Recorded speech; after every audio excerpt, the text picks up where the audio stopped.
Welcome to Virupakshi news channel. వార్తలు చదువుతున్నది RK Srinivas. Hyderabad వాతావరణ కేంద్రం రాబోయే 5 రోజుల పాటు రాష్ట్రంలోని పలు జిల్లాల్లో భారీ వర్షాలు కురిసే అవకాశం ఉందని రాష్ట్ర ప్రజలకు హెచ్చరిక జారీ చేశారు. నైరుతి బంగాళాఖాతంలో ఏర్పడిన ఉపరితల ఆవర్తనం కారణంగా రాబోయే 5 రోజుల పాటు తెలంగాణలో మోస్తరు నుండి భారీ వర్షాలు కురిసే అవకాశం ఉందని తెలియజేశారు. ఈ వర్షాల ప్రభావం కారణంగా రాష్ట్రంలోని పలు జిల్లాలపై దీని ప్రభావం కనిపించనుంది.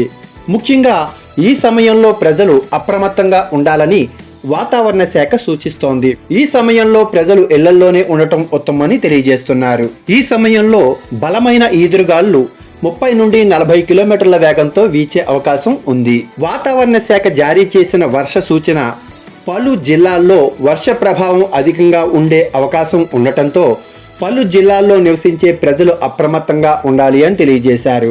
మహబూబాబాద్, వరంగల్, హనుమకొండ, జనగాం, సిద్దిపేట, రంగారెడ్డి జిల్లా, హైదరాబాద్, జయశంకర్ భూపాలపల్లి, ములుగు, కొత్తగూడెం, ఖమ్మం, నల్గొండ, సూర్యాపేట, మేడ్చల్ మల్కజ్గిరి, వికారాబాద్, సంగారెడ్డి, మెదక్, వనపర్తి, నారాయణపేట, జోగులాంబ, కామారెడ్డి, మహబూబ్ నగర్, నాగర్ కర్నూల్, గద్వాల్ జిల్లాలు